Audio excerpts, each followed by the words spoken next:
This is Democracy Now!, democracynow.org, The Quarantine Report.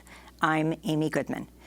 Members of Congress returned to Washington, D.C. Thursday and voted nearly unanimously to approve $500 billion in new COVID-19 emergency funding. The relief bill adds another $310 billion for the Small Business Paycheck Protection Program, just as the Small Business Administration reports some 1.6 million small businesses receive funding from the program, but hundreds of thousands more still are waiting to just hear back about their application status after the program ran out of money last week.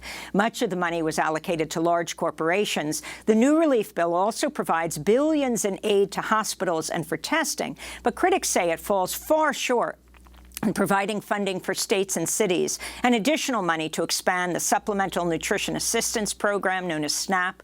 More than 30 state attorneys general say the move could force 3 million people to go hungry in the middle of a pandemic. Just one Democrat voted against the bill, Congressmember Alexandria Ocasio-Cortez, who spoke out on the House floor. On behalf of my constituents in the Bronx and Queens, New York's 14th congressional district, the most impacted district in America, calling people losing their families every day. It is a joke when Republicans say that they have urgency around this bill. The only folks that they have urgency around are folks like Ruth's Chris Steakhouse and Shake Shack. Those are the people getting assistance in this bill. You are not trying to fix this bill for mom and pops, and we have to fight to fund hospitals, fighting to fund testing.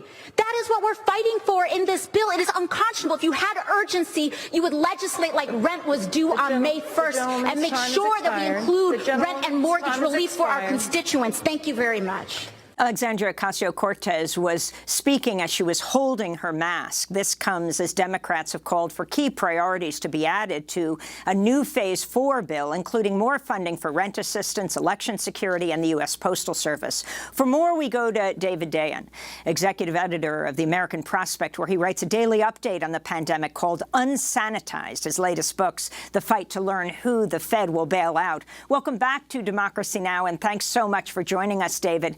Why don't you start off by just reviewing what happened? We just played AOC. She was the sole Democrat, along with 4 Republicans, to vote against this stimulus pack. Explain who's getting bailed out and still who isn't. Well, it's a remarkable scene that it was in the House of Representatives to see everybody in masks, and they had to shuttle people in and clean the House of Representatives. I think they went alphabetically.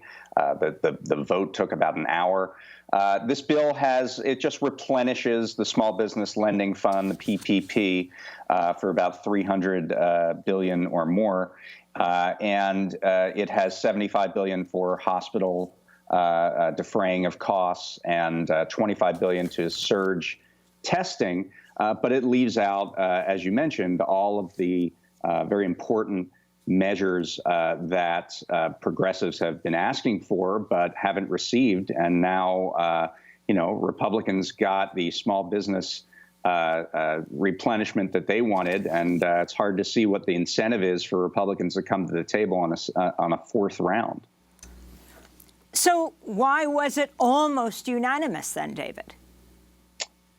Well, certainly, I don't think anybody is saying that this money isn't needed. I think what AOC and others are saying is that they're disappointed that this didn't have the key measures for individuals, rent relief, fixing the Postal Service, guaranteeing vote by mail for the elections in November, payroll support and things like that. And, progressives that I've talked to are very upset that leverage keeps leaking out here over and over again. In the last big bill in March, you had a giant corporate bailout. Now you've had the small business relief that has been put in, that small is a relative term. It's 500 employees or less, and franchises can still apply. So, that's kind of what the Republicans wanted. And now Democrats are going to try to get their priorities through. And it's I think, going to be a pretty difficult road. On Wednesday, Senate Majority Leader Mitch McConnell said he's against giving states more federal aid in future pandemic legislation, suggesting states should instead consider bankruptcy. This was New York Governor Cuomo's response. As soon as the Senate passed it, this current bill, Senator Mitch McConnell goes out and he says maybe the states should declare bankruptcy, okay? This is one of the really dumb ideas of all time. So that's Governor Cuomo, who just met with Donald Trump in Washington. He called McConnell the Grim Reaper. David Dayen, you've written a lot about governors gaining power right now. Talk about McConnell's suggestion, let the states go bankrupt as the corporations are funded, and the rise of governors. Yeah, I think this is for one reason and one reason only. It's to undercut public pensions. This is about public employees and trying to get out of the benefits that they earned, that they deserved over the course of their working lifetimes. McConnell and the Republicans have been ideologically opposed to public workers and public pensions for some time, and they see their moment to strike. The hole in state and local budgets is absolutely massive. About $3 trillion was spent last year on state and local government. We've only seen about $150 billion in the CARES Act, the last month's bill, fill that hole. There's probably going to be $1 trillion hole in these budgets, and so this is absolutely dire. If you want to see another depression, watch the austerity at the state and local level. States and localities can't print money, so they have to cut services or raise taxes, and so this is really dire. And McConnell seems to feel like he holds them hostage. We have seen governors rise in prominence during this coronavirus pandemic. They certainly have been able to make policy decisions. President Trump has sort of given them the ability to make policy decisions by sort of taking responsibility away from himself, and that has been great. But they run up against a wall when it comes to spending. They only have the revenues that they can take in, and McConnell is trying to exploit that. It's really damaging.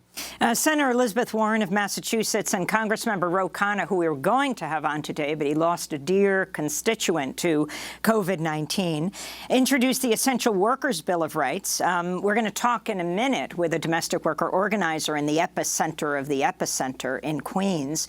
But if you can talk about very quickly this and other demands that progressives are making right now, as clearly one after another of the stimulus bills are being passed. Yeah, I mean, a temporary worker standard for workplace safety is absolutely critical. We're seeing our frontline workers come down sick with infections of the coronavirus. Rent is due on May 1st. And, all of these things now go into a next bill that Republicans, it's going to be hard pressed for them to deal with. But I think the key is that there's no real pressure on Nancy Pelosi. Nancy Pelosi has been a one-woman Congress for the last month or so. The constituents or the other representatives have not been involved in policymaking. I've told from one progressive organization they're going to try to get members to say out front, give us some of these demands that we need for our constituents, or we're not going to vote for this next package. They want that guarantee up front to pressure Pelosi to actually include some of this stuff and work on a bill that actually meets the needs of the American people, especially in these districts. David Dayen, we want to thank you so much for being with us, executive editor of the American Prospect, who writes a daily update on the pandemic called Unsanitized. When we come back, we speak to a leading domestic worker organizer in the epicenter of the epicenter in Queens. Stay with us.